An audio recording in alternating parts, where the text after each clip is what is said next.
Assalamualaikum warahmatullahi wabarakatuh. Selamat malam pemirsa, bertemu lagi bersama saya Herawati Munte. Pemirsa, beberapa menit ke depan kami akan menyampaikan informasi berita-berita terkini dari Kabupaten Kota Provinsi Sumatera Utara dan isu-isu yang lagi tren di tengah masyarakat. Masih dalam program 7 Inspirasi untuk Anak Negeri. Pemirsa, sidang lanjutan dugaan penggelapan uang sewa ruko toko roti Aroma Jalan Sutomo, Kota Pematang Siantar. Istri kedua almarhum Bitner Ambarita bernama Rita Sitorus kembali digelar di Pengadilan Negeri Pematang Siantar, Kamis siang 30 November 2023. Sidang dipimpin Hakim Naspi Firdaus, Reni Ambarita dan Catherine Siagian.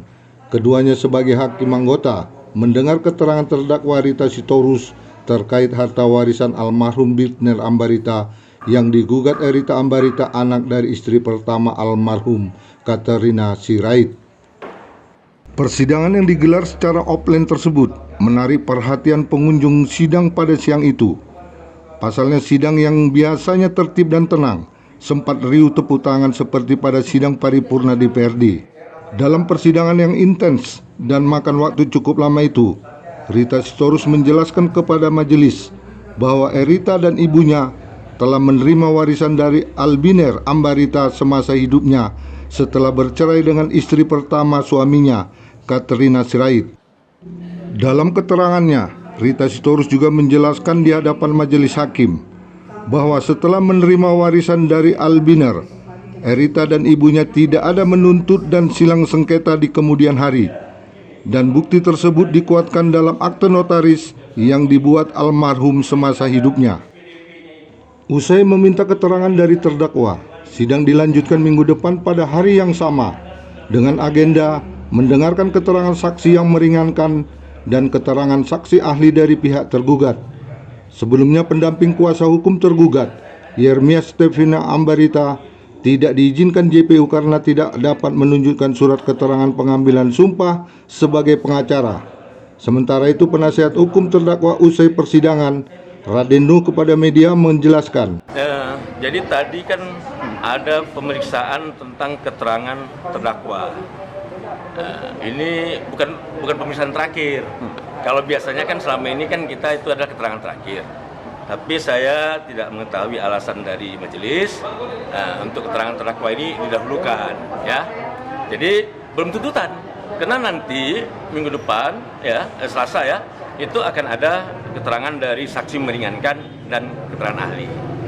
Nah, sebenarnya tadi ada satu momentum yang sangat bagus, yaitu rencana kita kan anak dari terdakwa sendiri ikut sebagai tim penasihat hukum, tapi hanya masalah kesalahan masalah administrasi tadi.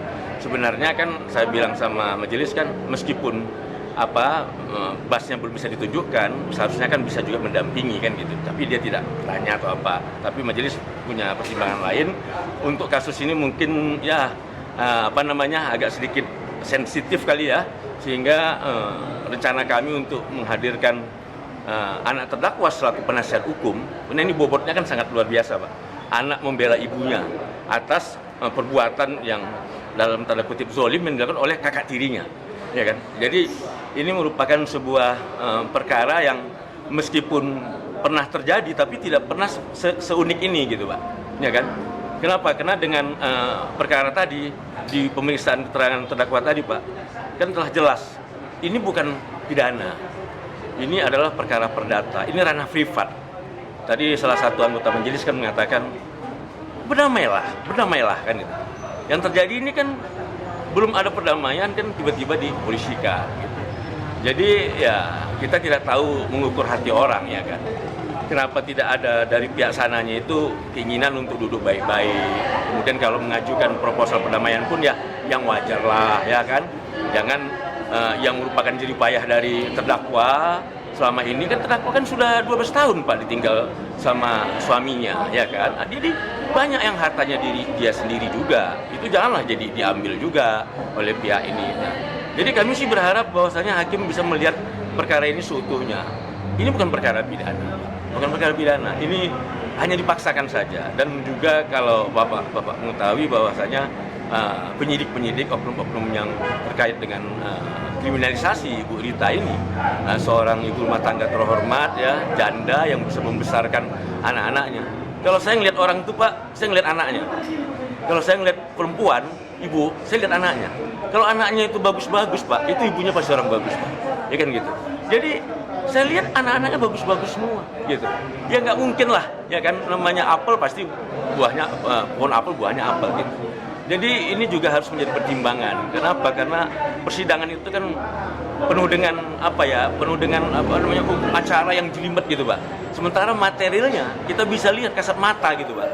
Dua sosok pribadi ini. Yang satu ini malaikat surga Pak. Yang ini saya nggak tahu ini siapa. Ya, terdakwa ini malaikat surga ini. Yang sebelahnya saya nggak tahu Pak. Dengarkan keterangan saksi yang meringankan Pak. Yaitu 2 orang rencana kita. Untuk yang meringankan kita cukup 2, kalau dari JPU kan sampai 10 ya, dan 1 ahli Pak. Untuk apa? Karena begini, kami kan kalau Bapak lihat kan selalu mengajukan keberatan terhadap keterangan ahli yang dibacakan Pak, gitu.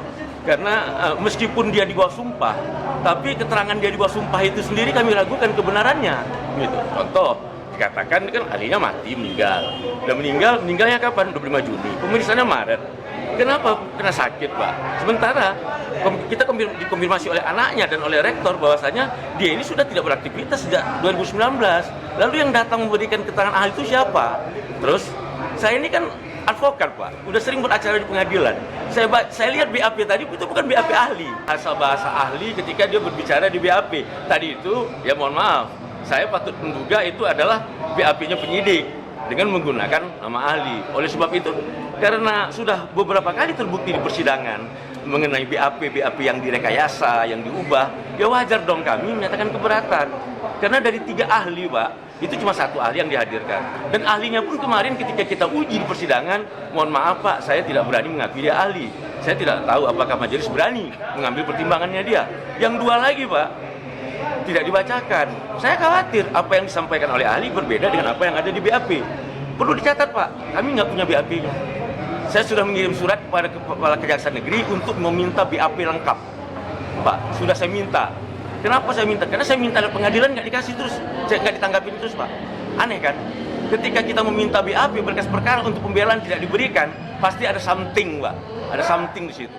Itu saya udah mengajukan surat izin peracara sementara daripada DPC Peradi Medan. Udah saya serahkan juga kepada majelis hakim, cuman dari jaksa itu keberatan, sehingga majelis menyebutkan bisa menerima acara saya ikut bersidang dalam acara sidang kali ini. Cuman saya akan melengkapi itu segera. Saya akan mintakan kepada pengadilan tinggi surat izin peracaranya itu bahwa saya memang sudah dilantik tanggal 27 kemarin dan saya akan bersidang untuk mendampingi ibu saya. Tidak disebut Pak? Orang pihak kejaksaan sejak dari awal memang rasanya sudah sangat sentimen sama saya, karena dari awal saya mama saya di P21 kan, saya itu udah temui Kajari, tapi Kajari mengabaikan saya. Saya juga minta BAP turunan kepada JPU, itu bernama Heri Susanto, JPU-nya itu juga tidak diberikan. Saya sudah menyurati juga pihak kejaksaan, tapi tidak diberikan juga ini bundel perkaranya. Jadi saya rasa ini perkara ini udah sangat sentimen oleh Oknum Polres dan juga Kajari Pematang Siantar, termasuk Pengadilan Negeri Pematang Siantar. Sebentar, saya baru dengar ini bahwa saya udah pernah ngajuin pakai surat.